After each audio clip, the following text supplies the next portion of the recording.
My name's Jake. I wanted to tell you, make this message, because if anything happens to me or any of my friends, somebody needs to know what's going on. I can't tell you where I live or my last name. You just have to trust me that what I'm talking about is real. This is a real place, a real town. It may even be your town. Welcome to Thoughtspeak, a podcast dedicated to the weekly discussion of K. Applegate's 1996 book series, Animorphs. My name's Coleman. And my name's Mitchell. So, we have a lot to talk about tonight. Quite a bit to go through. Yeah, I guess. Book 7, The Stranger. Well, we have that. We have some emails. We have some future emails. Plans. Yeah, we finally got emails. Emails. We blew up Reddit. We had tons of stuff happen. We blew up on Reddit. We didn't blow up Reddit. We destroyed their servers with our great Animorphs podcasting talent. I wouldn't go that far, although we have gotten quite a few more hits and downloads than I'd anticipated, so that's good. Keep up the listening. Something about episode 6, I think that was just maybe a fan favorite book, or I'm not sure what happened, but people were into it. That's good. I was into book 6. Yeah, well, no, we were too. It was 5 out of 5 reviews. Book 6, The Capture, really captured my heart. And my soul. I really want to do a quick update here to mention, because so many people cared. I just got an outpouring of emails and messages coming in about people caring about me losing my wedding ring. But I got it back. I found it. Mm-hmm. And it was not in a pile of dog poop, as we had suspected. Worried. It was laying on the ground in my garage. Totally don't know how it got there, but... You didn't take it off in your garage or anything? No, why would I? No. The only thing I can think of is it must have flew off my hand as I was getting out of or into my car. Well, maybe you were right with one of your animals picking it up and they just took it down there. They can't get into the garage. They get in there every time you go in and out. They don't have roach morphs that they're sneaking through the walls in. Anyway, well, that's great. I'm glad that the actual ring from your wedding is now back on your finger. Just maybe get it resized or something so that doesn't happen. I'll try. I will bind it shut with pliers around my finger. Anyway, what else you got? So book 7, I would clarify this as a kind of a time travel book. And there is some light time traveling. Some light time. Most of the action here in this book revolves around time travel. I think you could make a strong argument for this being an illusion. Yeah, that's possible, but it's a time illusion. If it's They're one illusions, of them. Michael. Tricks are something a cheap whore does. Yeah, no, it's a time travel book in my mind. I don't care, and I'm sure a lot of other people would consider this a time travel book as well. This is the first time the Animorphs are witnessing a future. Lost in time. Tossed in time. And yeah, I mean, you of all people, my man, should know how much I love time travel stories. I'm aware of it. Specifically, Back to the Future. Why don't you go ahead and tell everyone what my tattoo is? Back to the Future? Yeah! I'll give you credit. You're not into it. No, I'll give you credit. I've got a tattoo myself, and I'm all about people getting unique tattoos that are, representations of what they're really into or really care about, and you took yours to the next level. Not only did you get it big enough that it wasn't like something you were trying to hide. I mean, it is definitely a part of who you are. So it's a huge Back to the Future tattoo on is it your left arm or your right arm? It is my right shoulder. Your right shoulder. Or, no, it's my bicep. Yeah. Sorry. I just want it to It's be on big my enough shoulder. that it kind of covers both. And not only did you get a huge, awesome Back to the Future tattoo with the DeLorean and everything on it, but it's based off of the video game art from the cover of one of the older video games, correct? Yeah, which I wouldn't say that's exclusive video game art for the Nintendo Yeah, that was from the NES Back to the Future game. I think that was concept art for the film that they just happened to use for the video game cover. That's what I'm saying. It's a pretty unique design, and that's what definitely. Yeah, I haven't seen it really anywhere else.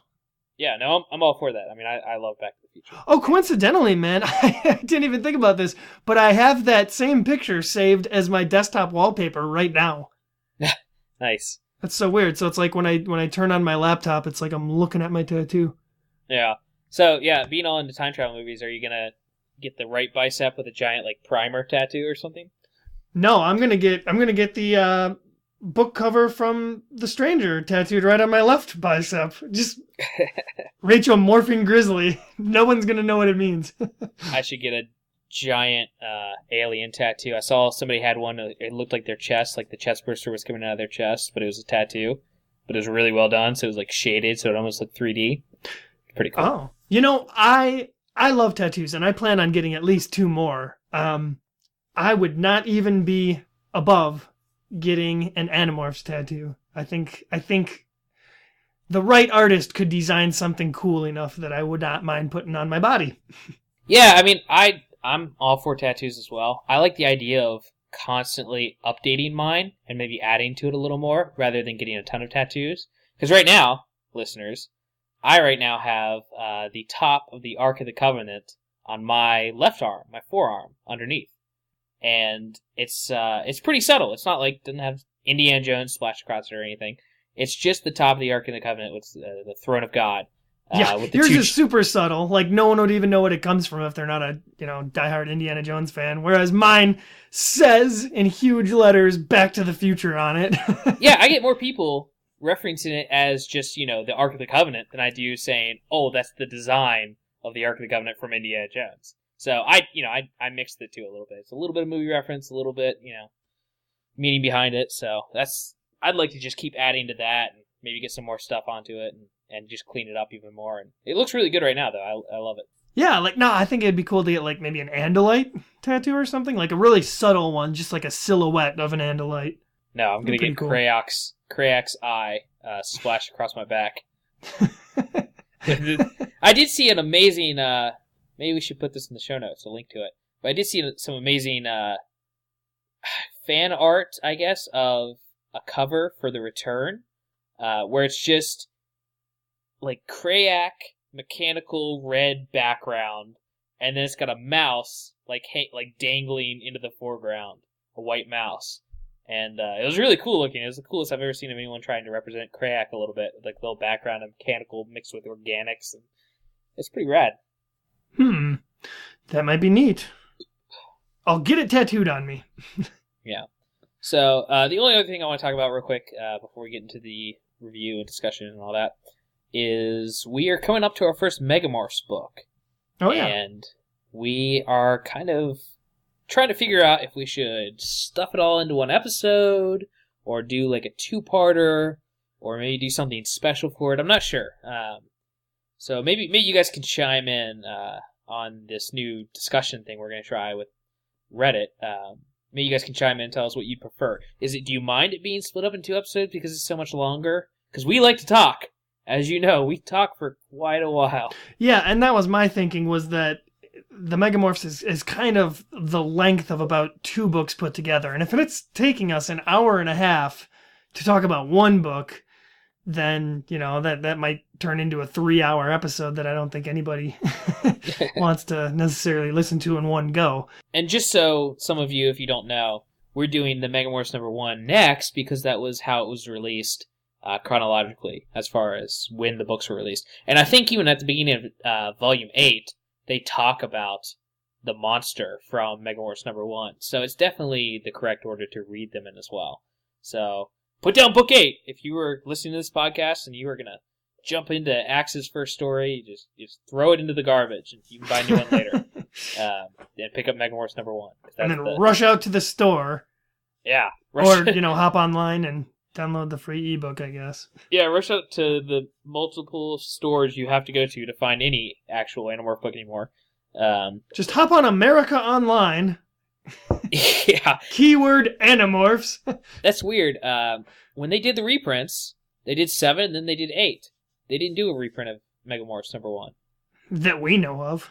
I don't think they did. There's probably some secret hidden reprint somewhere in K.A. Applegate's mansion. Vault? In her Animorphs vault. It's protected by Taxons. It's like the Disney vault. Yeah. She opens it up every once in a while and pulls out a Megamorphs book. Or like a sequel to, what was it? Not Revenants.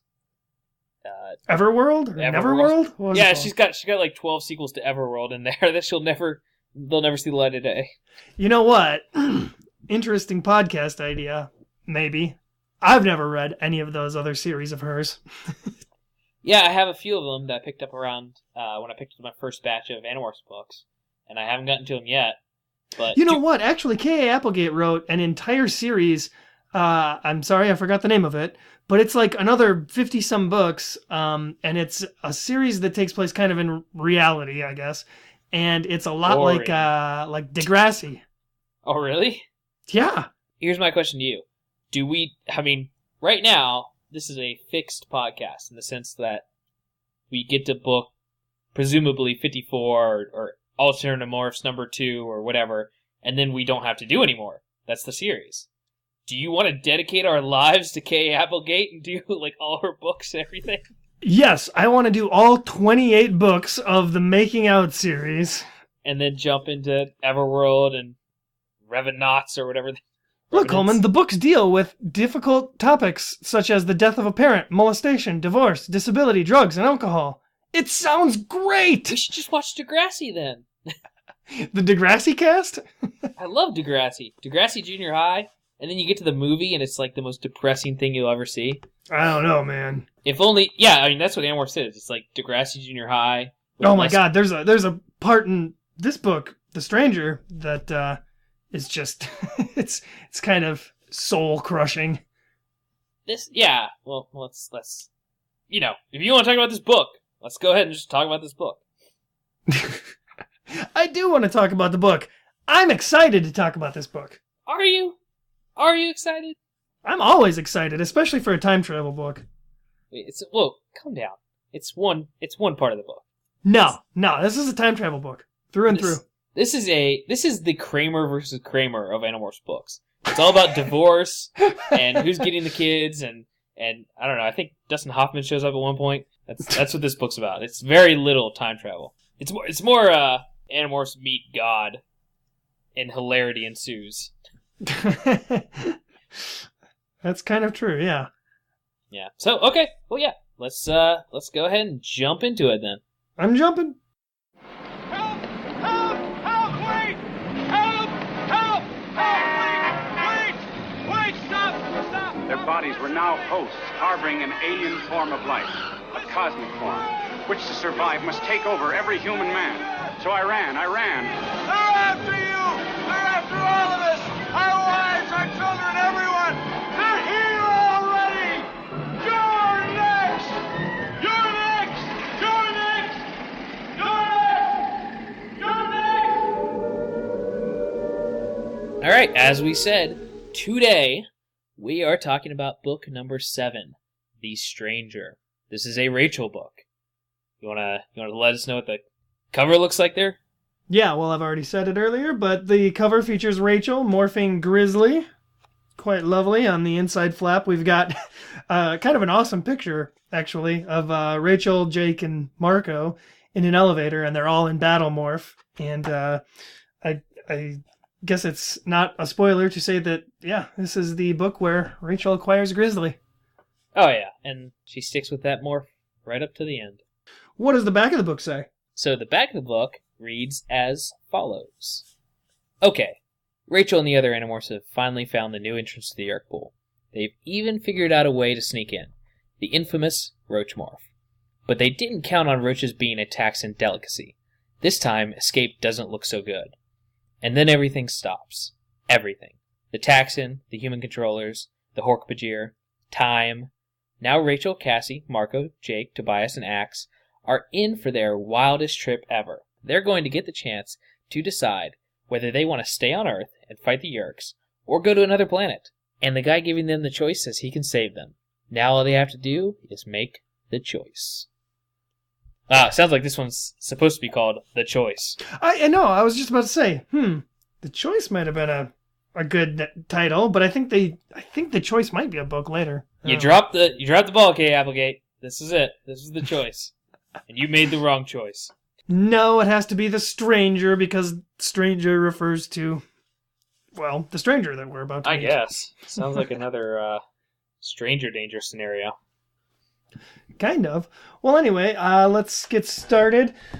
This book starts like all the other books do, with the recap, of course. And for this recap, we have Rachel and Cassie going to the circus with Rachel's family, which is her dad and her 2 sisters. I'd like to point out how the previous book, The Capture, starts with Jake actually, acting like a leader and practicing a morph and, just kind of helping out the team, really. Whereas this book, second Rachel book, starts with her, once again, using her morph powers for kind of selfish needs. Going to the circus and not really liking how the elephants are treated. So, of course, what does she decide to do? She decides to give a little Rachel justice to this animal trainer. So, as you said, this is totally a backtrack in the responsibility and praise we gave them in the last book. Pretty much. She even goes as far as to Thoughtspeak to him. Oh, yeah. Very human Thoughtspeak, too. She's threatening him and asking if he can, fly. And yeah, she's really living it up, torturing this poor animal trainer, who I guess is a terrible, evil person because he uses an electric prod on elephants. Yeah, Geppetto or whatever his name was. But yeah, and we get one of those nice little cuts we've been talking so well about, where Jake, it cuts to the next chapter where Jake's like, and then you threw the guy? A little bit of Rachel's psychopath coming out. And I'm surprised to see that Rachel actually went to meet with everyone and told them about it. Although, I guess, Cassie was there, so I don't think she could get away with it. Cassie would have probably said something to someone. Oh, yeah. You have Cassie there. There's no secrets. She's a blabbermouth. So Rachel has to tell everyone about, her stupid elephant act. And Jake kind of tries to scold her a little bit. I mean, he tells her basically she shouldn't be doing that. But it's not like he's commanding her or anything at this point. Marco's kind of got to stick up his butt about it, of course. Since he's now all gung-ho about this. Completely understandable, because while Rachel and Cassie were dicking around at the circus, Marco and Tobias have been doing some hardcore reconnaissance. Yeah, dude, this is a book that I want to read. The Adventures of Marco and Tobias. I mean, technically, they were kind of just hanging out at the mall. But while there, they were totally following Yerkes and seeing how they interacted with their environment enough so that they could find, lo and behold, a new entrance to the Yerk pool. Yeah, and everyone is absolutely delighted to hear that. Oh, in fact, Marco's grumbling about it himself on the way there. Yeah, but I mean, they're definitely getting serious about not attacking the Yerk pool, because they know how that goes. It's not a smart idea, but they know if they can just possibly track down the Kandrona, or the Kandrona device that feeds Kandrona radiation into the pool and helps the Yerk survive, that they can do some major, temporary but major damage to the Yerk. Oh man, I really have to point this out here. When they're heading out to meet with Axe, this is one of the first instances we get of this little snippet of text, I guess, that says, "I heard the sound of fallen leaves being stirred, a faint drumbeat of pounding hooves. Then, with a leap, he cleared a fallen tree and landed a few feet away from us." This is like, you once described this as the book equivalent of stock footage for like TV Yeah. and film. This is kind of the passage that we get almost every single time they go out to meet with Axe. Yeah, although that sounded a little more like a Christmas Carol or something. Well, I don't know. Maybe she spruced it up a little bit. The point is, every time he appears, they hear his hoofbeats coming, and then he usually jumps into the clearing. Oh yeah, no, 100%. And I don't know. There's, I'm sure there's little tricks like that left and right that maybe a little copy and paste action happened. But I don't want to accuse Applegate of anything. Well, no, I would do the exact same thing. I mean, describing the characters over and over and over for 50-some books is probably kind of boring. So I'm sure she's got a master text file somewhere of just generic descriptions of all the characters that she kind of throws in each book and tweaks. I do think she goes a little above and beyond sometimes, because I noticed that if you were to take all the descriptions of each of the characters, like from all the books, and put them next to each other and just give them to someone as a way to, have them either draw a picture or cast someone who's supposed to play that part or something like that, there are little small details that change every once in a while and flesh out the character more. She does try to be original a lot of the time. And you notice this if you read more and more of these books so quick after each other, as we're doing. There are more descriptors that she adds in. It's not just a copy and paste for the most part. No, yeah, of course. Yeah, the characters obviously get more descriptive over time. It's just funny how the cover's messed up with Tobias being, I guess, the wrong hair color. Well, you can't go by the covers at all. Those are all wrong. All of them are inaccurate. I mean, they've got the basics right, but yeah, Tobias' hair color, like the color of the animals they're turning into, like those things are wrong constantly. The fact that on every single book cover they're fully clothed, morphing into an animal. Yeah, well, I guess that's not canon right there. I don't see how they did the entire series that way. Yeah, I don't really get it either. There's only one cover that I can think of. It's the one with Cassie turning into a butterfly, where she's actually in a leotard. Yeah, exactly. But that's the only one I can think of. Well, anyway, where were we? Animorphs, they're plotting their mission. They're talking about Yerk pools and Kandronas. And I like that we actually get Rachel finally turn to Axe and say, what can you tell us about this Kandrona? We don't know anything about it. It's finally time we get a little Kandrona info. Yeah, he's pretty quick with them, though, and he's not really divulging a ton. This is kind of when we learn that, just attacking the Yerk pool in general is not necessarily going to be helpful for the team. Really what they need to do is destroy the Kandrona, because that is how the Yerk pool is beneficial to Yerks, because the Yerk pool soaks up the Kandrona rays. So just attacking the Yerk pool on itself, or by itself, is not going to be anywhere near as effective as destroying a Kandrona, if they can find one. Really all it does is set up the plot that they're not looking specifically for the Yerk pool, they're looking for the Kandrona in this book. Yeah, and this leads to them, executing a plan that involves fly morphs and being in the mall and changing in dressing rooms as Jake hides their clothes, as he often will do later on in the series, but it leads them back into the horrible, horrible depths of the Yerk pool itself. So, one thing I wanted to mention, though, is how Axe is very gung-ho about going into the Yerk pool, He's still very much like, yeah, let's go attack it. And everyone else is... They're obviously not looking forward to going back down there. I mean, nobody liked that. Everybody has nightmares still about that place. And there's even a good line from Axe where he says, the fact that you are all scared is starting to scare me. He doesn't know what he's getting himself into, and he's not really going to for quite a couple chapters.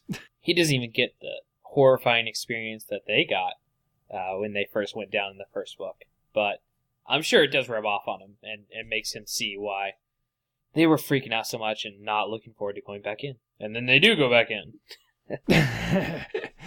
Yeah. Everyone makes their way down into the Yerk pool in Cockroach Morph, and they're following behind a controller. And in Cockroach Morph, they can't really see all that well. And Axe even points out, he says, man, I wish I could see better. I wish I could see what's going on.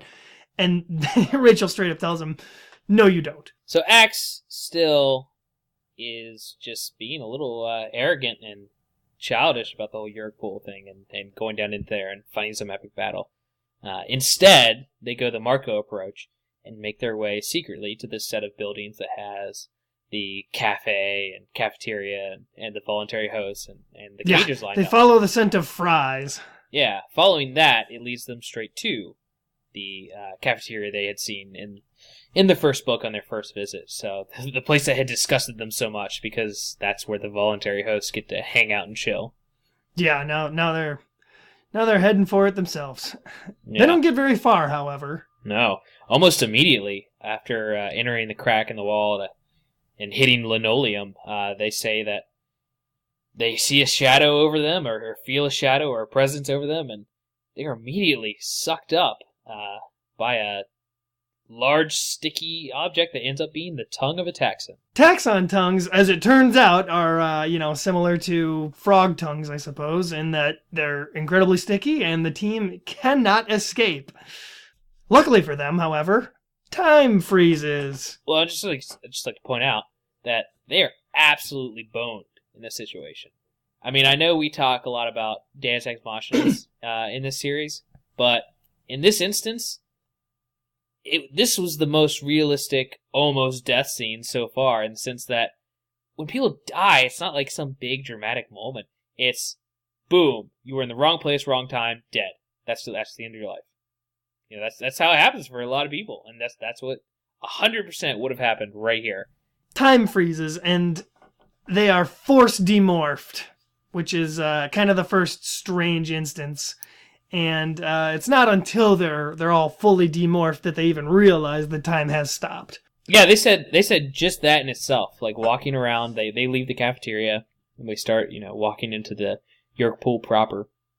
And they said just the seeing the frozen Hork-Bajir shoving the frozen human's head into the still waters of the York Pool, and seeing all the imagery they'd seen before, having it all be around them but nothing happening was almost more frightening than actually being there when it's all moving around doing stuff.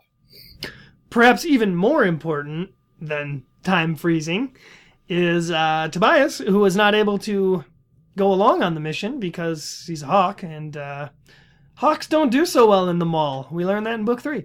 Yeah. Tobias is now there in human form. So... yeah, it's kind of sad because, for various reasons, but Rachel, who he's pretty close to now, doesn't recognize him right away. Yeah, like, we're in her head, obviously. This is her book. And she's like, oh, some scraggly kid started walking up. Oh, it's Tobias. Well, I think she recognized him pretty quick, but... yeah, quick, but not It's definitely a surprise, obviously, when someone who you thought was trapped in a hawk body forever shows up. Hey, guys. He's looking at his hands. Yeah, did he just, do you think he just teleported down there, or? Yeah, he says he was in the middle of flying, and that's why when he appears and Rachel first runs in, he starts flapping his arms really quick and, jumping, because he is still in that hawk mindset, of course. Oh, yeah. But once the team kind of reunites and sort of wonders, what's going on here? Time is frozen. This isn't the way we left this place. They are spoken to by a kind of omniscient voice. A voiceover.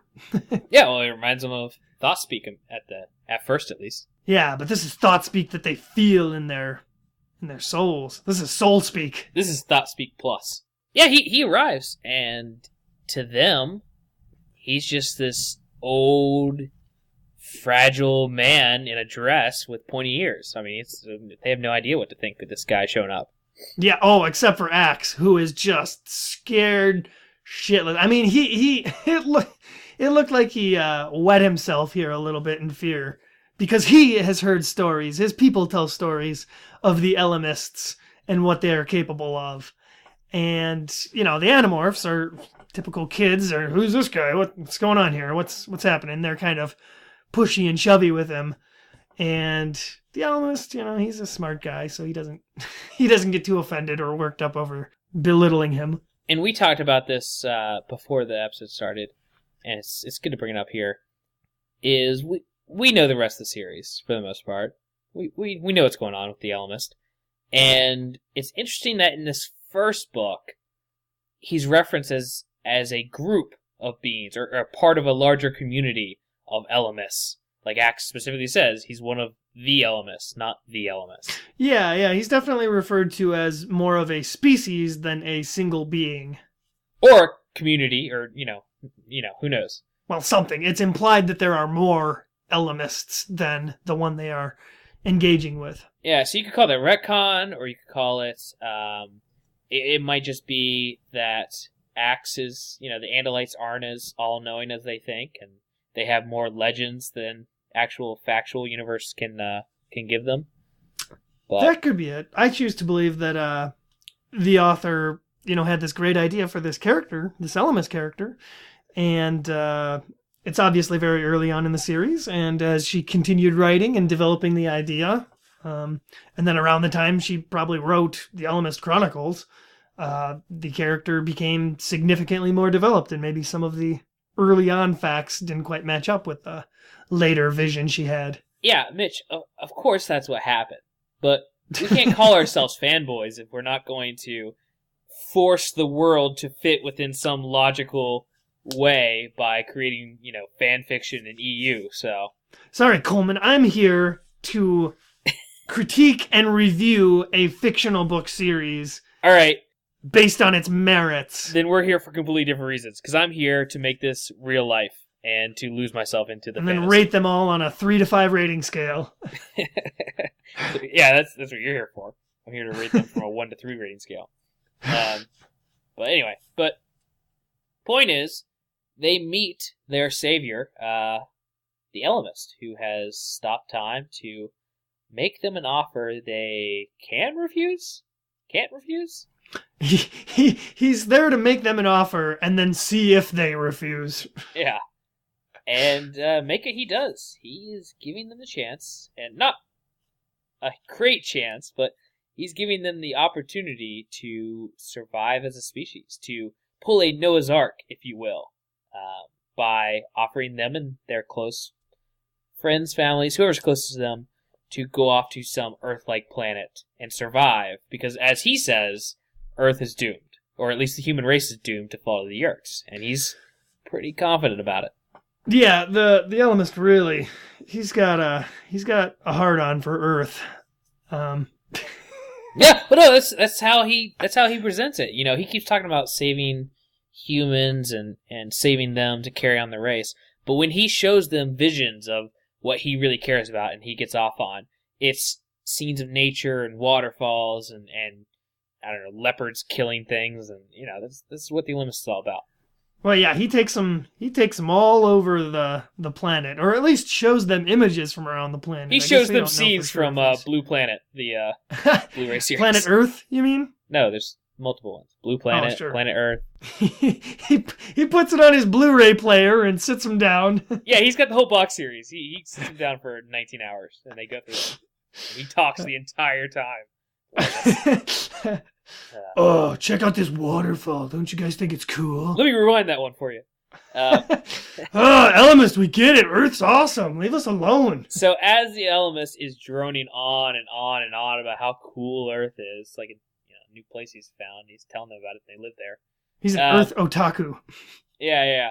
So as he's droning on about it, Marco and Jake and even Rachel, they start noticing, just their environment and their surroundings, and they take in a drop shaft nearby that is a possible escape route if they were to deny this offer made by the Ellimist. Yeah, and everyone at this point is really debating this, whether or not they should accept the offer. And Cassie, of course, is the only one who's kind of... Well, I actually kind of side with Cassie on this one, oddly enough. She brings up some very good points. Assuming the Ellimist is telling them the truth in that the Earth is really doomed and humans will become extinct, Cassie's kind of thinking on a global scale, and I admire that. I like that. She's all about saving, the human race, first and foremost, and preservation, I guess. Well, I didn't know you were a Yeerk sympathizer, because that's what you're going for here. You're saying, we should give up the fight now that we know it's over and it's useless to fight. Let's go on, let's pack it up and give up. That's an awful lot of words you're putting in my mouth. Oh, I'm putting them in there. I'm shoving them right down your throat. And secondly, it's strange. I think this is actually out of character for Cassie a little bit. Don't get me wrong. Cassie making terrible decisions is completely in character. But it's a little out of character for her to give up on literally what we saw in book 3. Book 3. What we saw in book 4 was her reason to fight in the first place. Granted, I'm sure she puts humans at a higher level than animals and everything. But the big reason that she chose to fight and to be an Animorph and really, really get into the fight was the preservation of Earth and the species and the unity and everything on Earth living together. That's why she's here. And she's immediately ready to give up on that now if she finds a way out for her and her dad and her mom so they can play board games again. Well, as she points out, she handles plenty of animals that are scared and stupid and don't understand that she's only trying to help them. And she just kind of makes a similar connection for their scenario. Obviously, she goes along with everybody else who is against the idea. Yeah, I have no problem with that. I have a problem with her giving up on everything else that she, her selectiveness of, she made the analogy about the bird and all that. I was saying her selectiveness of giving up on planet Earth and 99% of the species on there. That's pretty messed up. Well, you can't fault her for at least considering the option. I mean, you tell me that your god shows up and offers you the chance to escape your alien invasion. You're not going to consider it, at least. Oh, no. Especially because at this point, they are still stuck as cockroaches on a taxon tongue, basically. Because that's where they're going straight back to, should they decline his offer right now. I agree, but, And I don't know how involved Cassie was in the whole, look at that drop shaft over there, side plot. Yeah, I understand that. She probably missed out on that. She tends to miss things. But that's interesting you bring that up. My god shows up and he makes me an offer or whatever. Maybe I think about it. This isn't that. This is some guy who just showed up who looks like some weird being. And they're ready to trust them with them and their families' lives and that everything he says is true. As we see, everything he says is completely untrue. So, well, no, at this point, they have no reason to doubt him. I mean, he shows up, he stops time, he demonstrates his power. I mean, Tobias is a human once again. The Elemist has the ability to negate the 2-hour time limit. So he has power. That doesn't mean you trust him. No, and none of them do, because they turn his ass down super quick. I know, but we're fighting about Cassie here. That's why I was getting into that. She didn't. She was on board. She was ready to give him her social security number and her online information. She had her credit card standing by and ready. I think he's making a good offer, guys. I just need you and 2 of your friends to promote it to 2 of their friends, and we're gonna get on board this. Well, he very clearly lays it out for him that, Earth is doomed because I say so, and I'll give you this opportunity to save yourselves and your families, and you have to decide right now. And everybody comes around to saying no. And, of course, they go right back to Roachmorph taxon tongue. And this gets a little dicey, because they morph out. They morph back to human and Andalite. Yeah, this part I was kind of wondering about, and I guess because yes, like you said, they demorph as they're inside the taxon's stomach, and very obviously kill that taxon, and they're covered in taxon goo and guts and stuff, and I guess that's maybe how nobody recognizes them.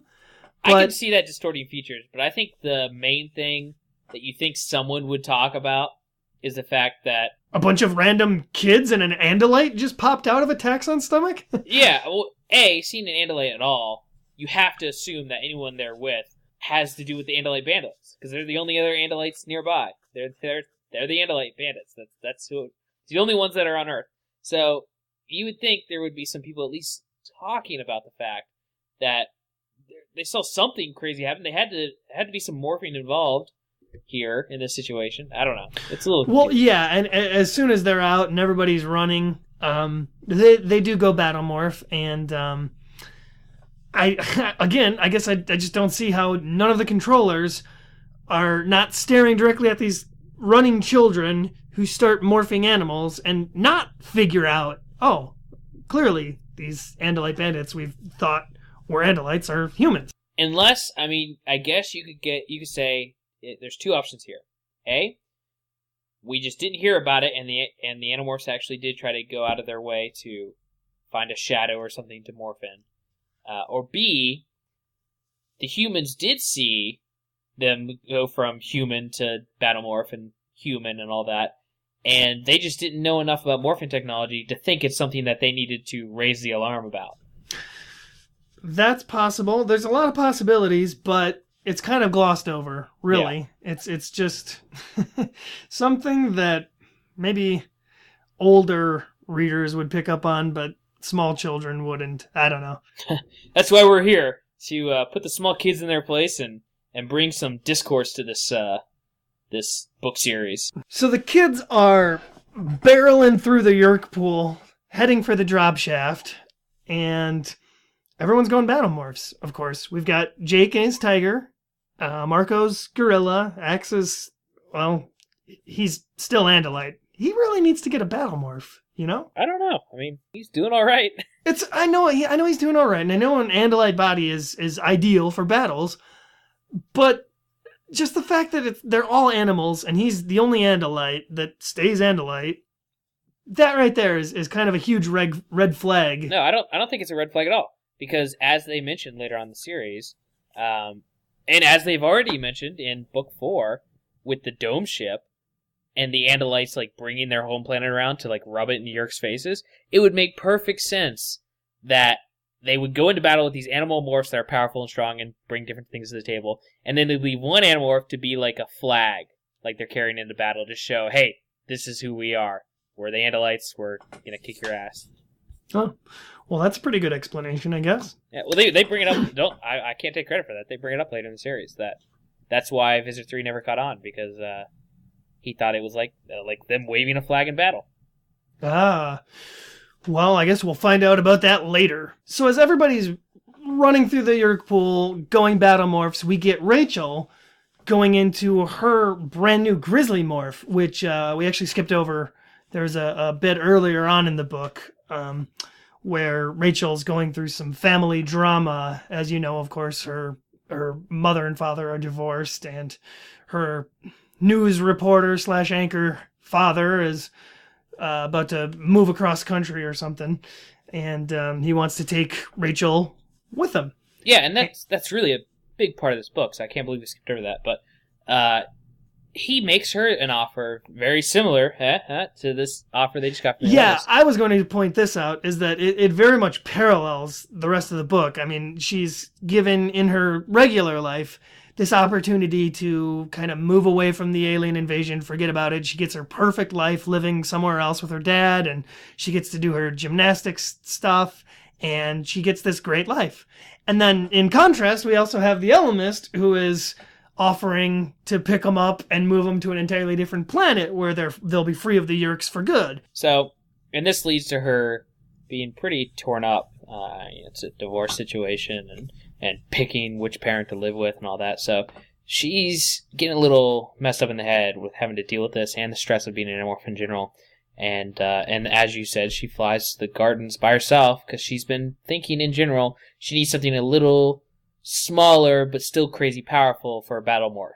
Because the elephant's just, I think she's saying it's pretty much just too bulky and too hard to use as a normal Battlemorph, and she needs a carry-on Battlemorph. Yeah, and she just wants one something that stows in upper head compartments.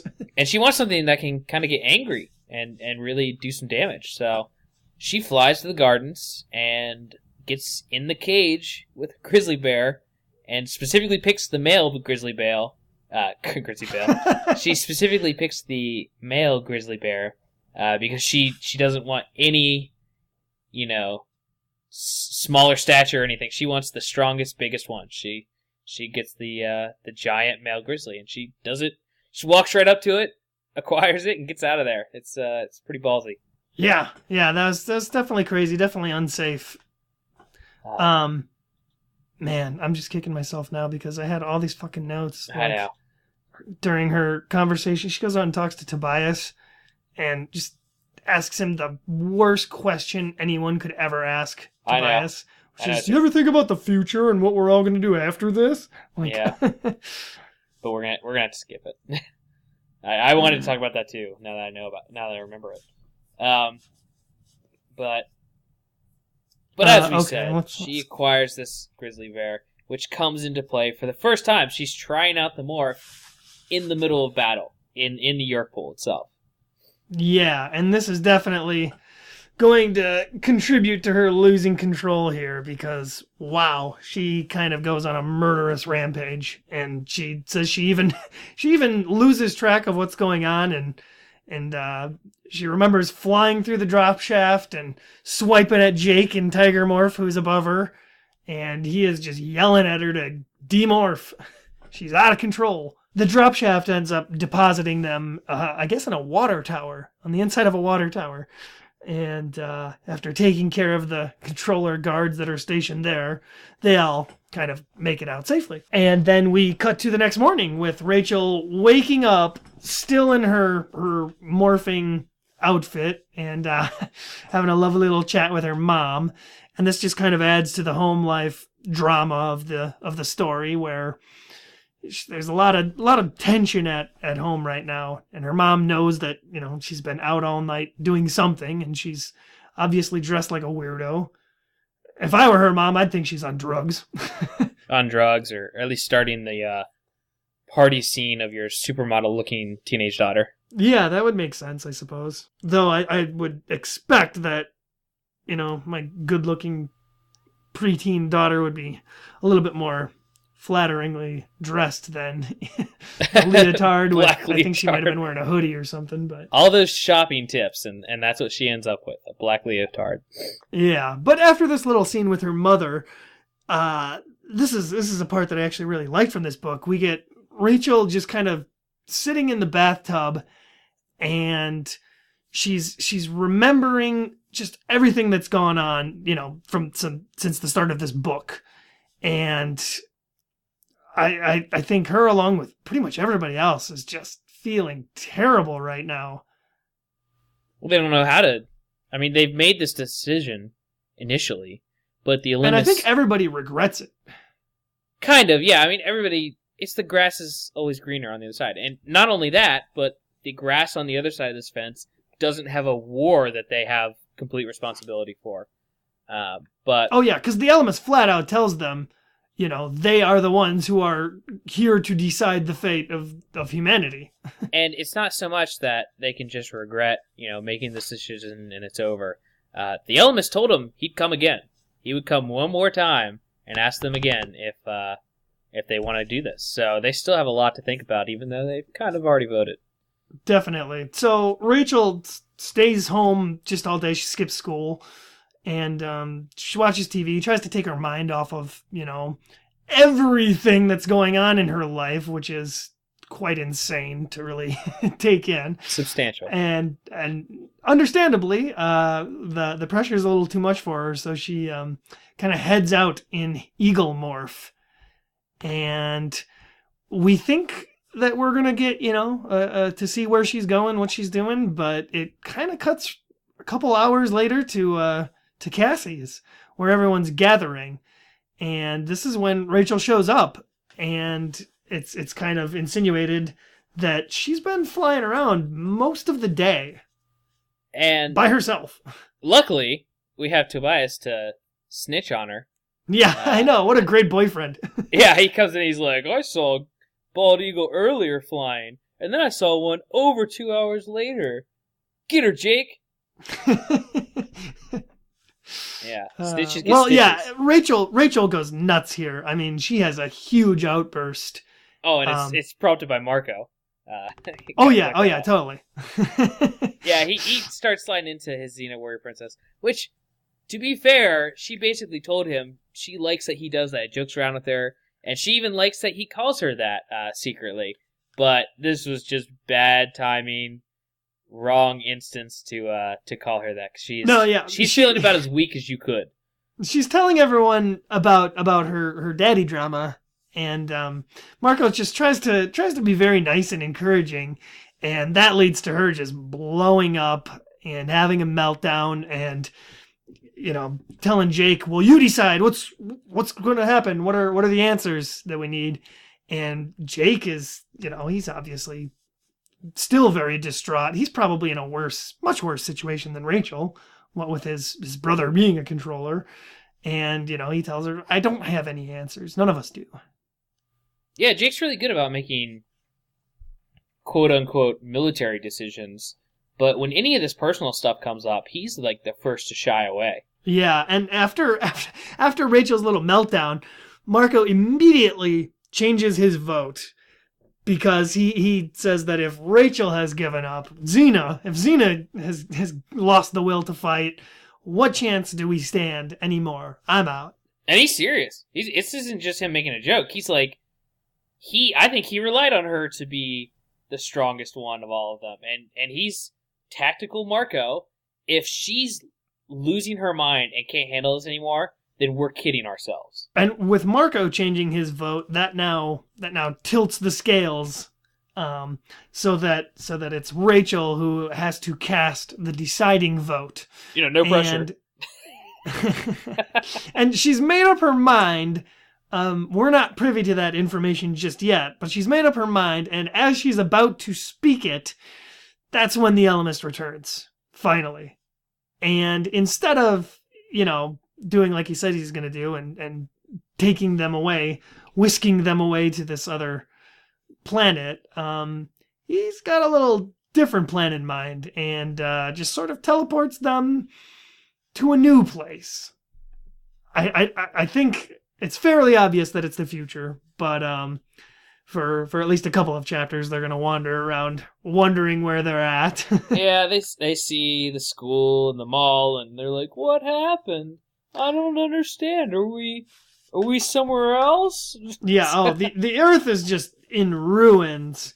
It's Planet of the Apes style future. All the buildings destroyed, Yerk pools everywhere, Taxons living in the mall.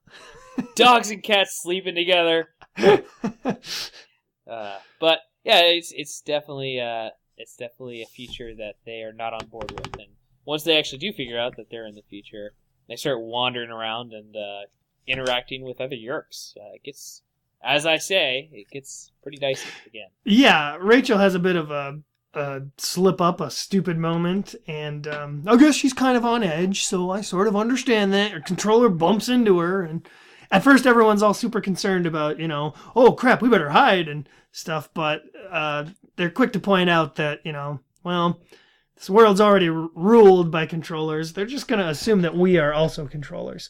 So when Rachel bumps into this other controller later, I guess it's a little bit out of character that her reaction, her watch where you're going, for whatever reason gets the attention of this other controller that they've bumped into. And we get Axe stepping in to pretend to be Visor 3. Just a terrible idea.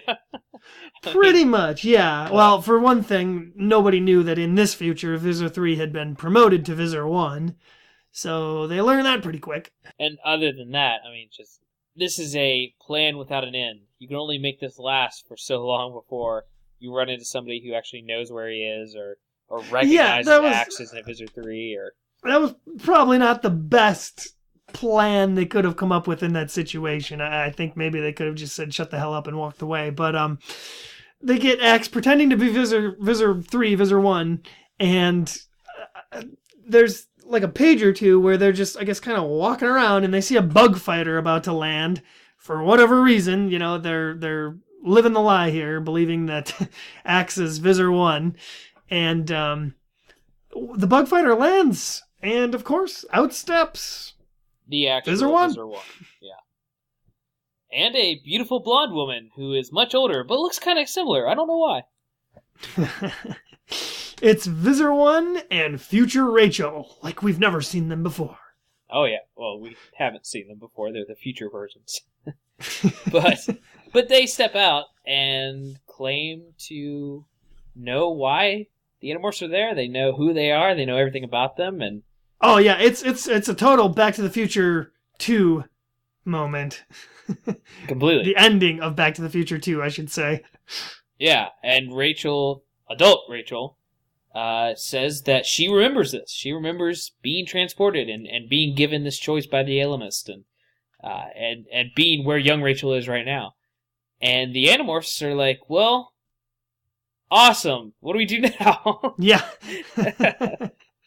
Well, they get very lucky in finding out that both Visor 1 and Future Rachel, they're not going to attack the Animorphs because they have no idea if that's going to change their lovely little future that they've grown accustomed to. And on top of that, you have a couple of things that some of the smarter Animorphs are starting to pick up on. One thing they started to pick up on earlier, but now is becoming an even bigger apparent truth to them, is they're downtown in whatever city this is, but all the skyscrapers and everything have been leveled except one.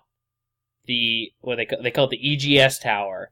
Yep. It's one of the main downtown, banking towers or whatever company tower it is, but it's the only skyscraper still standing. Everything else has been leveled and you're pulled up, but it's still there. It's got some new weird dome on top of it, and that's just weird. It's just strange.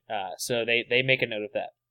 And the second thing they make a note of is Rachel, adult Rachel, when she gets out of this bug fighter, she kind of flips out a little bit. I mean, she doesn't say anything or do anything crazy, but she keeps staring at Axe, and she looks much more frightened than a person in her position should be. So, and it's specifically related to Axe.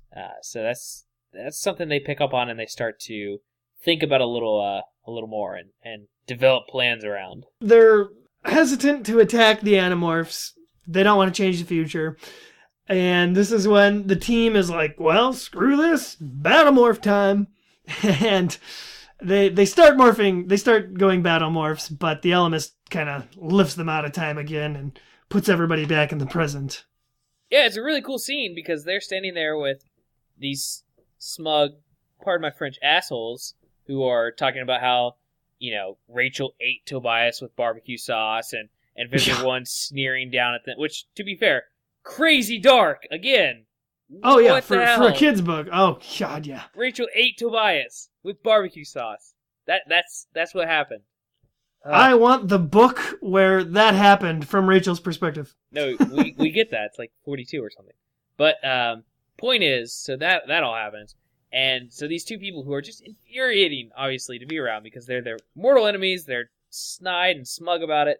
And so, yeah, the Animorphs just sit down and they don't sit down, but they ready up and go Battlemorph, and they're just ready to just take them out, just rip them apart. Yeah, Rachel's pretty peeved that the Alamist decides to take this opportunity to send him back to the past. Though, as Cassie is quick to point out, it doesn't really matter. It's a future Visor 1-3 that doesn't exist. So everybody, I like this too. This is great. This is why Animorphs books are so great, because they have moments like this where everyone just lays down. They're in a forest somewhere. Mm-hmm. They just lay down and they're just utterly defeated. I mean, after seeing the future the way that it is, they just, it's like their spirits have been broken here. This is, if everyone has their reasons to fight throughout the first 6 books, this is the one where, everyone's getting their reason to quit. Their reason to quit book, yeah. Yeah. So, yeah, as you say, they're about to give up, and then everybody changed their votes. Yeah. They have given up. They changed their votes. They say, nope, you know what, screw this, we're done. Alamist, take us away. Take us away. And they assume that they will immediately be transported to this new planet, them and their families and everything, but well, yeah, because that's what the Alamist told them he'd do. Yeah, and absolutely nothing happens. Which is weird, because he just moved space and time so that they could see a future where there's no hope. So, he's still listening. It's not like he went off to, he's not on a bathroom break. That we know of. Yeah. I want that book! The Alamist bathroom break. You need to stay away from fan fiction, apparently, because you want all the weirdest stories. I just want more Animorphs, really. Yeah. Well, I mean, so they are just confounded by the fact that they've changed their vote, they did what they thought the Elimists wanted them to, and nothing happened. So, well, yeah, and now they're all thoroughly confused as to just what the Elimist wants from them in general. Well, after feeling just completely and utterly crushed and defeated, of course, we've got the team having to go back to school and live their lives like normal. And we have Rachel and Cassie sitting in class the next day, and her teacher gives us this, a single butterfly flapping its wings can change the destiny, and blah, blah, blah. We get that quote, the butterfly effect quote. The sound of thunder quote. Sound of thunder, whatever. Butterfly effect. The Ashton Kutcher quote. Jurassic Park quote. We even get a very, very weird moment where her teacher looks straight at Rachel and says something relevant to the plot. No, I like that. I like how the Ellimist is like, oh, come on, figure it out. Oh, yeah, no. It's very highly insinuated that, it's probably the Ellimist taking control of her teacher right here to kind of nudge her in the right direction. And then after class, Rachel and Cassie just kind of discuss what the heck the Ellimist wants from them. And then Rachel has a dream. And this is where Rachel figures it out, correct? Yes, Rachel has her really bizarre, montagey, metaphorical dream again. And she wakes up in a cold sweat and gasps, "Eureka! I've got it!" Yeah, she basically figures out that if they were sent to this future to see that there's no hope left and make this vote, and the Ellimist doesn't take them up on that, if he doesn't follow through with what he said he was going to do, then she concludes that he didn't actually want them to vote that way. He was trying to show them something. Just like how they started figuring out, and they discuss this, in the Yerk pool, they have a theory that he wanted to show them a way out of the Taxon's mouth. And so just like that, this is another way that the Ellimist is trying to help them without actually directly helping them. Yeah, he waited until they all came out of the little Yerk cafe, until they were out into the main room where the drop shaft was, before he appeared to them. So just like when he had waited for them to walk downtown and see the EAGS tower before, cutting it all off, or before they had a chance to be able to figure things out on their own later. Before they got into an epic, awesome battle. Sweet battle. Rachel tells everybody, that she thinks she knows where the Kandrona is. And it was the Ellimist himself who showed them in the future. Yeah, I like that she figures it out before Marco, and he's kind of immediately like, oh yeah, that makes perfect sense. I'm on board. I knew it. Who says I didn't? Yeah. Yeah, she tells him, obviously, the Kandrona must be in that EGS tower. Yeah, so now it's just a matter of kind of planning a breakneck mission up to the EGS tower at the last minute. And you know what? This is great. This is what Animorphs books are all about right here. We got a little bit of this in The Predator, when everybody's kind of making their way from their prison cell to the escape pod. Yeah. But I think this book goes above and beyond, and kind of sets the bar for these Animorphs battles that are just going to get more and more crazy and bloody and wow. Okay. So yeah. Everybody goes to the EGS tower, and that's where this starts. Right away, Marco notices there's a guard sitting inside. He's probably a controller, so Marco walks up to him in gorilla morph and says, "I'm on my way home from a costume party, and I'm looking for Visor 3. And yeah, he knocks on the window. Yeah, as a gorilla. And the controller right away stands up and the light! Blah! And then Marco's like, I don't feel bad about this anymore. Punches him through the window. Everybody's in battle morph, and they very easily make their way inside and past this one lone human controller and hit up the elevator. And like I said in the beginning here, there's this image of Rachel and Marco and Jake crammed into an elevator in their battle morphs, and I guess Cassie and Axe are in the other elevator on their way up? Yeah, they wait downstairs and guard the elevator as the first three go on up. Rachel's got to push the up button with her giant bear claw. Yeah. And this would be a great little scene for a movie or the TV series where, 3 giant animals are sitting in this little elevator, and she mentions the music is playing this generic elevator music. And then the doors open and just hell breaks loose, pretty much. Oh, yeah. And this is one of many downtown pick a floor at a skyscraper battles they have, but this is the first one. I mean, this is them just going room to room, taking out Hork-Bajir and human controllers left and right. It is, hands down, I think, probably the most violent battle scene that we've gotten so far out of the series. So far. No and it makes sense because I kind of look at this book as what would be the season finale of the ideal Animorphs show or series, for me anyway. Oh, 100%. I mean, they not only are taking everything they've learned up to this point, they're more responsible, they're more militaristic, they're more tactical, but they're taking that to the edge of reason, where they're actually to some extent. I mean, Rachel still runs into a room that has like 5 or 6 Hork-Bajir just sitting in it, and she basically says, well, the bear can't see very well, so it's not that I was brave, it's that I was blind. But yeah, she runs straight into this room full of Hork-Bajir and just starts slashing. She throws one of them out the window. Well, yeah, she couldn't see them. She thought they were human controllers, so it's not her fault. But as soon as she throws one out the window, Tobias swoops in and takes out another Hork-Bajir's eyes. Yeah. There's a lot more controllers than they thought that there would be here. Yeah, they take them on, though. I mean, they get through them. I thought it was weird that when they get to this Kandrona and stuff, it's just in this back room. Like, there's no... With how much security there is on the Yeerk pool and all of that, there's not much here. I mean, it's just another room on this floor of this building. Well, I think it's at the very top, or at least very close to the top. They said in the book, the EGS tower, the top 3 floors were converted into this sort of dome. So I'd have to imagine that besides the manpower that was guarding it, there's no look at Chapman. Chapman's office in his basement had a huge security door. Oh, yeah, it was more sci-fi. Yeah, for just having a hologram, Z-Space transmitter in there.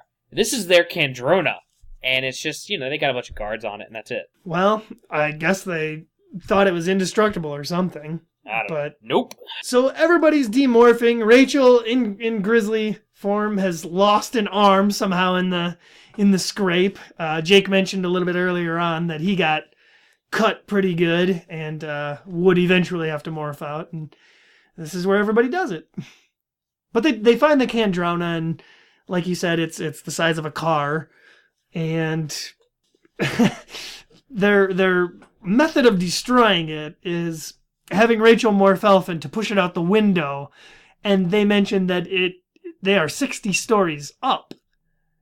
And I think it's about 5 a.m. or something. I think it's early morning is the time frame. But wow, they are downtown in one of the most biggest buildings, and they're just gonna push this thing out and expect that no one's gonna see it or get hurt. Well, Tobias does a little scout to make sure it's clear, so yeah, they're not worried about finding anybody.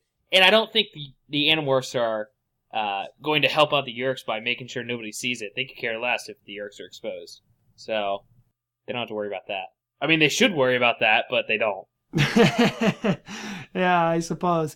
Either way, it seems a little reckless, but you know what? This is probably the single biggest blow that they've given to the Yeerks thus far, and everyone's feeling really good about it, and then the Ellimist shows up and tells them another Kandrona is already on its way to Earth. It's going to be here in 3 weeks. Yeah, it's a little disappointing, but Axe does point out that in that time, though, a lot of Yeerks are going to suffer. And while there might be a replacement coming, and this didn't defeat the Yeerks, like you said, it really was their biggest blow. I mean, think of the Yeerks so far. So far, these Animorphs, while they've blown up a few ships and been really annoying, they've been annoyances. Now they're a threat. Yeah. And that's why this would be such a great season finale for a series. I mean, this is like their first huge victory against the Yeerks. Yeah, this is actually something to celebrate with very little, horrifying consequences like they've gotten with so many of their other missions. Pretty much. And, the Ellimist, he's there now again, and Rachel kind of calls bullshit on him knowing the real future. Which he's trying to be manipulative and subtle about it. So I don't think it's any big surprise that he's, not telling the full truth on everything. And she can point it out all she wants, but I'm sure he's sitting there thinking, well, of course. I'm glad you picked up on it finally. Yes. Well, given the way that Rachel's character arc ends in, the final book, it's very fitting that this first appearance of the Ellimist happens in Rachel's book. I won't say anything further than that, although I'm sure most people already know what I'm talking about. Mm-hmm. Still, that's a spoiler for another day. Spoiler for another book. And that basically wraps up this book. There's one last scene of Rachel saying goodbye to her dad.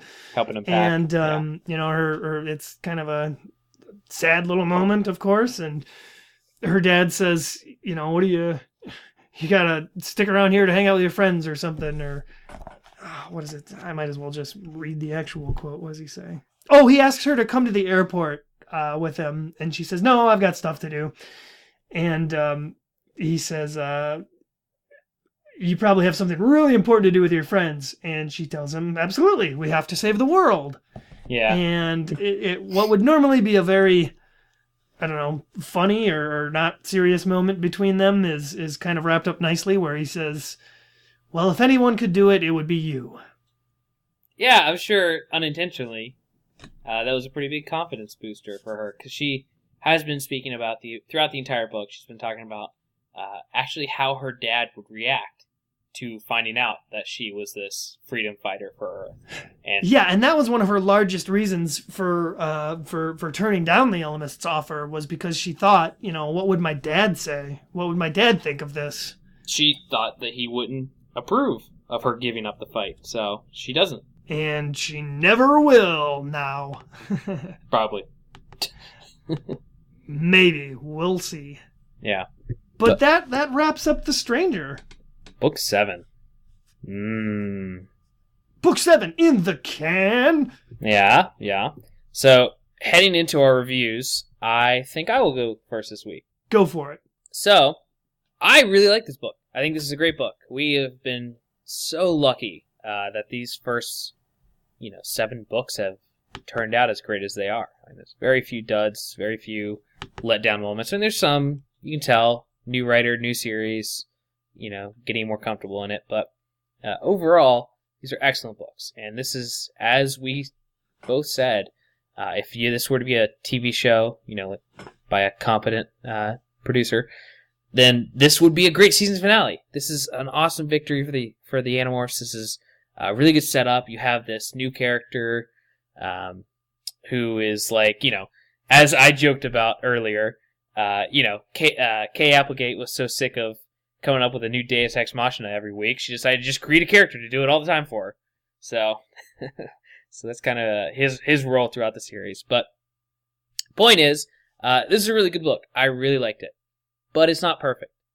I think a lot of the Rachel dad stuff was a little too over the top, hitting you over the head with it. It's nothing cringe inducing or anything, but it's plastered everywhere, and I think she thinks a little too long about this decision that even she says is obvious. She can't leave. There's no leaving.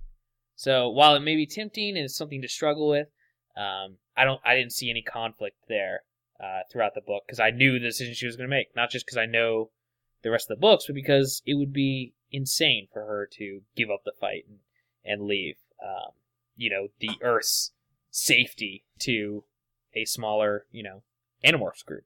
So I didn't see much suspense there and what decision she was going to make. And on top of that, while I absolutely love the time skip forward and all of that stuff, there's a lot of this book that just kind of you move past it to get to the really good stuff, like the final amazing fight and the going to the future, and they're revisiting the Yerkpool. Everything else is just kind of like, okay, this is cool. Let's get back to the really, really good stuff in this book. So it's conflicting. It's got some of the best moments in the books we've read so far, and the other moments that are there aren't bad by any means. They're still good, and overall the plot's very tight and well constructed. But I am going to go ahead and give it, instead of a much higher score, I'm going to go ahead and just give it a straight 3 out of 5. I think it's a really good book, with some parts that I could get through. I could skip over. But overall, really, really liked it, and it's a very, very high 3 out of 5. It's right there on the edge of 4. I couldn't go all the way. So 3 out of 5, dropped Kandronas. That's my score. Wow. This rarely happens, sir, where I actually agree probably 99% with everything you just said. Whoa. I'm scared. I know. It's kind of freaky, but I think you have really summed it up there quite well. The parts that are action are amazing. It's such a good book. But when it slows down, it really feels like it slows down. I mean, as a child of divorce, I totally relate with Rachel on everything that she's going through, and it's surprisingly quite accurate, at least to how I felt as a child, going through a similar situation. Still, that said, it is an Animorphs book, and I think we all know why we're really here, and it's not for the family drama, but I dig the whole plot of the book, and just like the last book, The Capture, I think it's a billing problem. The Capture billed it as, the book where Jake becomes a controller. However, that was only a small part of the book. Whereas in this one, they bill it as, the Ellimist is giving them this choice, and they've got to choose yes or no. Where it's really more of a figuring out what the Ellimist's overall intentions are. Still, like I said, I gotta agree with you. It's a great book. Not perfect, but great.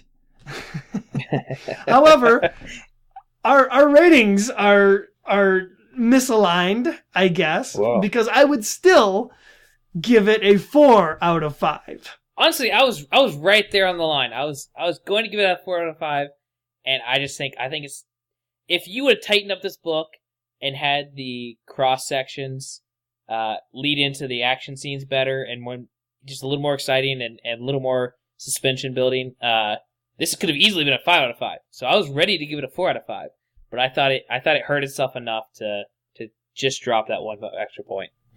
Yeah, I know. I mean, you got to give it points for certain things, like obviously first appearance of Ellimist, huge deal. First appearance of Grizzly Morph, that's awesome. Just for things like that, it really gets a lot of fond memories, I guess, out of me. And of course, time travel. Yep. Time travel is always worth 1 point to me. It would have been a 3, but the time travel put it up to 4. Time travel just adds a point, no matter what. So yeah, for my final rating, 4 out of 5, Tax on Tongues. Tax on Tongues, I thought about doing that. All right, well, that's our review of Book 7. See if you guys line up similar, chime in, let us know. It'll be interesting now, moving into Season 2. As we've said, thinking about this in terms of a TV series of some sort. Season finale here, and then we get the between-season movies, that is, the Megamorphs, coming up next time. Mm-hmm. Or as I think you once referred to it as, the Michael Bay movie of the Animorphs series. Well, they're really just the movies, because as I know you have, we both already started reading Megamorphs #1, and it's easily the Megamorphs that I write off the most. It's not as cool as far as the concept as the other ones. But getting back into reading it, it's pretty exciting. And the jumping back and forth, I forgot how quickly it does that between the characters. And it makes a pretty cool book. So I'm excited to review that one. Yeah, it is going to be cool just to get in the minds of every character for a book. Do you know if do they go into acts?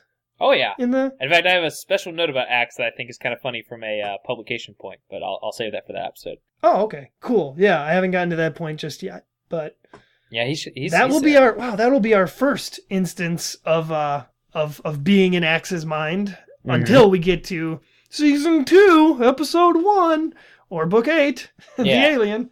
And just in case I forget for the next episode, I do want to just real quick bring up the fact that one thing really cool that the Megamorphs book does, I can't remember if it does this throughout the other ones, but it not only has it switching between each character, it has kind of overlap.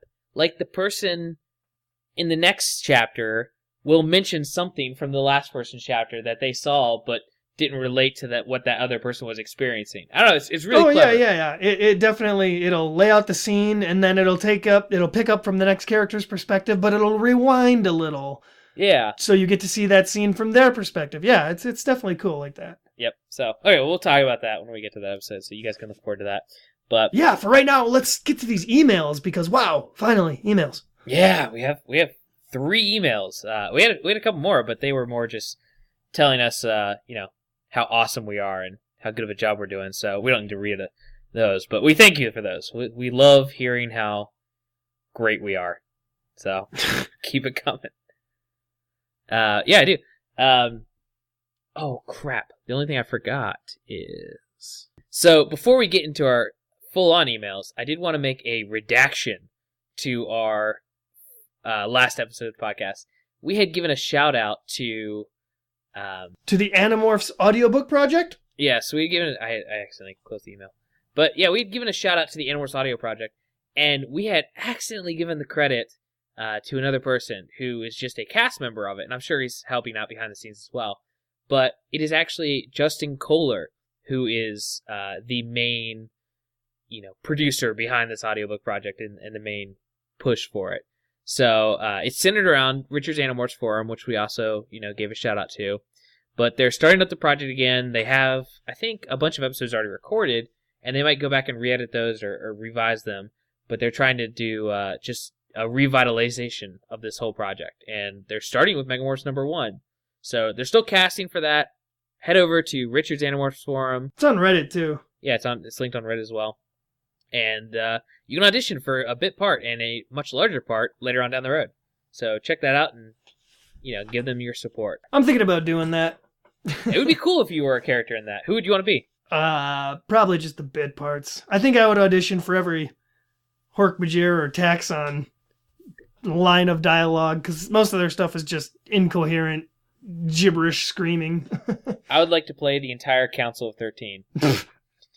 Okay.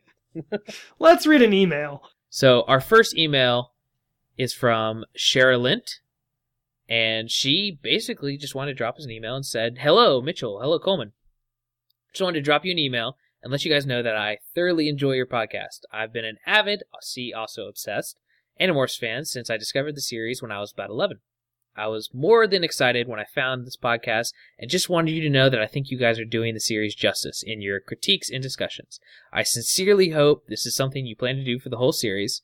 I personally cannot wait for your thoughts on the David trilogy and the books that get us more into the relationship between Axe, Elfhanger, and Tobias. Last one, this is the part I find funny. I also wanted you to know that I've sent a link to your podcast website to Kay Applegate's Twitter account and to Michael Grant's as well, her husband.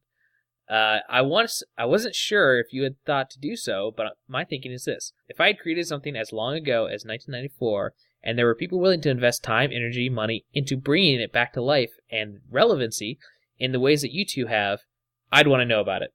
Thanks for reading, Shara Lynn. So, thank you, Shara, for sending our podcast to Kay Applegate's attention. Huh. Yeah, that's cool. I'm glad. Now we don't have to. Yeah. I think I don't know if we had any fixed plans for doing that eventually, but I think maybe we thought if we got a certain amount of listeners and a certain amount of ad support or something down the line, maybe we'd hit her up to do an on-air interview. But I don't even know if she'd like our podcast. We're a little crass sometimes. And wow, think about this, right? K.A. Applegate could be listening right now. K.A. Applegate. Hi, Katherine. Katherine, if you're listening to me right now, I just want you to know, if you ever thought about leaving your husband and running away with anybody, I don't think that's flattering. I'm just saying, there's options out there for her if she wanted to. I could co-write a book series too. If you ever need any beta readers for your next project, us, yeah, we'll read anything. We'll form a podcast around it. You wanna write another book about, what was that last one about? Chimps and elephants, baby elephants like getting along or something. Whatever she wrote last time, I'll read it and I'll do a podcast on it. Just let us know. You are offending her right now by not even knowing what she's written. She's written tons of things, and I'm sure I would love them all. Oh, yeah. Oh, man, that was one thing that I learned by checking out her Wikipedia page, is she has written more than I even knew, and I'm sure more than a lot of the fans of Animorphs even know. She'd been writing quite a ton. I didn't know about that Making Out series that you were talking about, but... I didn't know about it until I looked at it a couple months ago. Yeah, no, I knew she's been winning some awards left and right for her last book, and she's been doing really well, so... Yeah, well, the point is, I envy her life, because she's been writing basically for the last, 30 years? Just nonstop, and that is a goal that I one day wish to achieve. Right now, I'm only putting out about a book a year. So our next email is from Kevin Wilkinson, and he says... Hey guys, first of all, I love your podcast! ! I think you're doing a great job at bringing up important elements of the books and having fun with it. A couple of questions, and I assume you're down to answer these questions? Mitch? Yeah, sure. Okay. Questions. His first question. How far did each of you stop reading? Did you read the final 5 books to know how it ends? ? Yes, both of us have read at least the last 5 books. Maybe a little bit more than that, but I think we've pointed out numerous times that we both stopped reading around kind of the same point. For me, it was the very first Helmicron book. That's immediately where I stopped, and I remember exactly why I stopped too, because this is when I was getting into about 6th grade, maybe 7th grade, and see, my dad used to take me to the bookstore like every month. We'd go to Barnes & Noble and I'd buy the next Animorphs book. And at this point in my life, and it's so relevant to this book that we just read, The Stranger, because it was when my parents were getting divorced, that my mom moved me to a new town. So I could no longer go to the bookstore every month with my dad. And I think just by chance, one time he took me there, and I saw that the next Animorphs book to come out, to the next one for me to read, was a Cassie book with her turning into an anteater on the cover, and just looked ridiculous, and it sounded stupid, like it, didn't affect the overall plot. So I skipped that month, and then from there on, I just didn't pick up the series. Totally forgot about it. Yeah, and as I've said in the past, mine was just more of a hodgepodge. I would get whatever ones I could find at the library or at that Scholastic book fair, and I read most of the beginning ones in order, and then skipped around through the 20s and 30s and 40s. And then read the final 6 books straight after each other. And I pretty much hit all the Megamorphs and all the Chronicles as well. I don't know how that handled out. I don't remember much of the Hork-Bajir Chronicles, so maybe I just skimmed through that one. But pretty much, yeah. We've read a fair equal amount. I think we've both spent a little time on the Animorphs wiki and kind of filled in the gaps of missing knowledge that we didn't have. Somewhat. So, you can tell we're pretty knowledgeable. You've been listening to this. We know what we're talking about. What's question 2? Question 2. The TV show is bad, but I'd like to hear your thoughts on each season arc overall. Just not too much time. Oh, man. Yeah, well, it won't be too much time because, honestly, I don't think I've seen every episode of the TV show, and even when I did, it was seriously during its initial run back in, 98 or whenever it was. So I honestly have very, very few memories from the show, other than what we pointed out in the last episode was they did that end scene really well. And it's actually, I included it on the website. If you go to the episode 6 website, you can see that video clip in the show. And I've seen the first 3 or 4 episodes. I watched them when they first came out. I was really excited about it. And even as a kid, I was pretty disappointed. I remember how disappointed I was, too, after the first episode. It was like, that was before superhero movies and these, movies we really build up in our heads with the hype machine and everything, I was actually really disappointed that they changed so much in the first episode from the book. Yep. Like with the Homer stuff running after him, and I as a little kid, I was being a book nerd and being like, they changed it. Right. This was a time, before the internet really took off, before nerds were complaining on internet forums. And yeah, I still remember the soul-crushing disappointment I felt at realizing, well, I guess they're just going to morph their clothes and ignore that. Yeah. Well, I guess this is the best the Andalite's going to look on this show. Yeah. We'll see later on if we get more into the TV show as far as doing some actual reviews or something, or some commentary tracks. We'll see how that plays out. I'm not making any promises now. If there's a demand for it, I would say. Oh, there's a demand. We'll do something with it. So, question number 3. I'm a member of the Animorphs audiobook project and was wondering if you guys would review them if they come out in time with your current book. Wait, review their audiobook project? I think so. Wouldn't that be pretty similar to reviewing? I mean, listen to what you're asking here, Kevin. You're asking us this is dangerous. You don't want us critiquing like your guys' acting and stuff. That's yeah. I mean, that's just going to open up a can of worms. I'm sure it's going to be great for a book series, but we actually work in film and TV, so you want us to review your acting. We're going to review some acting. I don't know if you actually want that to happen. Yeah, I don't know. And it seems like that would take even more of a sizable chunk of our time that we're dedicating to this podcast. Yeah. God, what's my wife doing right now? It's 11 o'clock at night. All right, we'll wrap this up. But yeah. So we're probably not gonna get around to that. But no, your idea is bad, and you should feel bad. I'm definitely interested in listening to them and possibly enjoying them as a fan. Oh yeah, definitely. I would love to check out book 6 of your guys' audiobook project. I think that would be a great time. And the last part of his email is basically he put out tons of little reprint differences that we asked for. Should we go through them all, or should we just list them on the site, or well, they're quick. Read them to ourselves. He really and only did the invasion and the message. I think those are the only ones he got. Oh, okay. Let's hear them then. So the invasion, we already talked about this. Is the fact that in the reprint they changed it so Jake couldn't thought speak while he was human. Yep. So we talked about that. We covered that. So thanks for pointing that out. And then the message. Apparently they removed Marco's Baywatch line, and it's now girl who lifeguards at the beach instead of saying Baywatch. So that's kind of boring. Yeah. Girl who lifeguards at the beach. Did they just send it through a computer to replace text? What? I don't know. And it doesn't sound like any thought went into that. Yeah, well, this one sounds better. They still reference the VHS, recording to VHS like they did, but then Marco calls it out as this prehistoric technology, and Jake says not everyone has a DVR. Oh, wow. Huh. So they just added a line to that one instead of changing it. Yeah. Oh, that's cool. That's creative. See, that's what they should be doing with these reprints is building little moments like that. Make the books longer. I'm fine with that. I'm telling you, Animorphs Omnibus. That's what we want, Scholastic. You're messing this up. Yeah. And then the last thing was just he pointed out that Cassie just listened to music on the bus instead of a disc player or whatever she had before. Oh, wow. Awesome.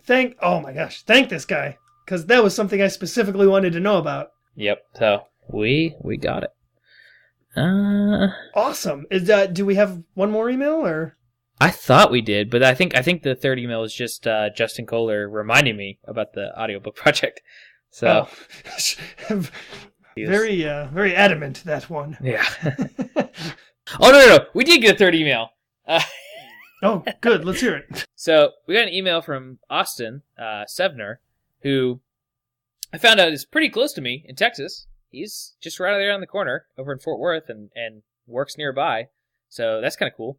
But he let us know, he says, I've been amassing a pretty sweet collection of these books for the past 3 months or so, and have gotten some duplicates in the process. So if you're in a bind looking for one in coming weeks, I can hit him up. So I might steal a bunch of books from him. And then he he also said, I think it's interesting that there's a bunch of people out there around the same age that read these and are revisiting them in their mid to late 20s.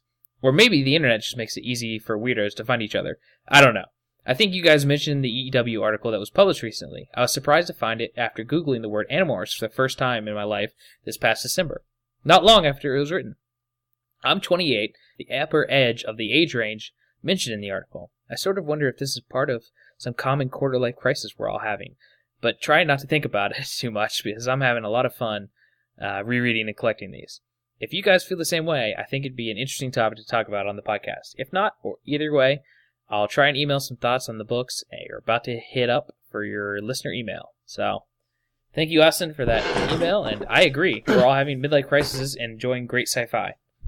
No, I'd like to think that the Animorphs have always been on our minds, but at least in the case of you and I, we desperately wanted a reason to go through and reread the series, but we knew that if we were to just do this by ourselves on our own, sure, I guess we'd probably enjoy it, but we wanted it to be a little bit more special than that. And I think by the two of us reading these books kind of together over the course of a week and then sitting down and chatting about them, I think that's just the best way that we can do it. And clearly, other people enjoy hearing us talk about it.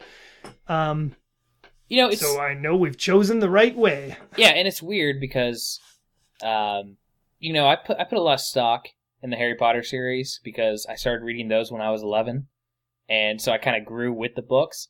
But honestly, I haven't stopped thinking or talking or referencing the Animorphs books since I read them when I was even younger than that. I mean, I've been reading these books and thinking about them, and they've influenced my writing and my career and everything. I mean, they've been a huge part of my life, and they've just always kind of been on the back burner. So it is really weird to now be doing a podcast, but it also feels pretty comfortable and natural. So, and I also think that I truly think that Animorphs fans are just they're so much more diehard than fans for other things. I mean, you could be a Zelda fan, or you can be a Mario fan, or whatever, but Animorphs fans, they're really into the series and into the books. Well, I think it's because we were given this series that we were given to them as kids, and they were written by adults without any pandering or anything like that. You can't say that they weren't like these rated R books or anything, but they were written by an adult, and it seems like she was writing something that she would want to enjoy, and she wasn't dumbing it down or anything. So I think when you have a series like that, it just sticks, and you can enjoy it as an adult, you can enjoy it as a kid, and it's a great universe. It's an amazing universe that so very few people know about, and I think it's kind of like the Firefly fan base or something, a show that was canceled before its time, and they just want to tell other people how good it is because just telling them it's the Animorphs, that title alone scares a bunch of people off, and it's a bunch of teenagers who turn into animals. It scares other people off. A lot of people get hung up on that concept and not the fact that this is a terrible, brutal, awful war story. Yeah, set very much in the real world, as much as it can. Granted, we haven't gotten to Atlantis yet, but for the most part, it's a fairly realistic series that's very cruel to its protagonist. So, and that is why I've said it before. I'll say it again. Scholastic, K.A. Applegate, please listen to me. Rebrand this, reprint it for older audiences, because now it can be. The young adult novel market is so huge these days. What with Hunger Games, Twilight, Harry Potter, all that stuff. Animorphs could be right in there stealing a slice of that pie. Yeah, and you know what? We'll shoot a book trailer for you. Apparently that's something we do now. So anyway, that wraps up the emails this week. Thank you for actually sending those through, and we'll keep reading them and referencing them and belittling you on the air as long as you keep sending them. Yes, emails, and come out to Reddit. Come out and chat with us.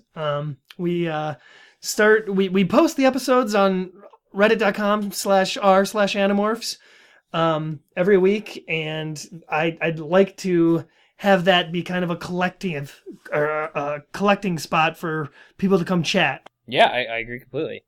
But I think that'll do it for this week, and we will wrap it up and say our goodbyes. But thank you, everyone, for listening and continue to listen and supporting us so far. We will keep going until one of us dies. And be sure to let us know what you think about the Megamorphs, because Andalite's Gift, next time on Thoughtspeak. Oh, yeah, we're super excited about it. I am very excited about it. Yeah, so if you don't mind, go ahead and jump over to our iTunes and leave us a review or Stitcher, either one. That helps expand the audience of the show. Check out our website at thoughtspeakcast.com. You can see all of our different ways you can download the show and get it from there. Email us at thoughtspeakcast@gmail.com or hit us up on Twitter at Morphcast. All these are great ways to get in touch with us and let us know your thoughts. They're all viable options. Oh, completely. We also have a Facebook, which is fairly easy to find as well. So, did I mention Reddit? Yeah.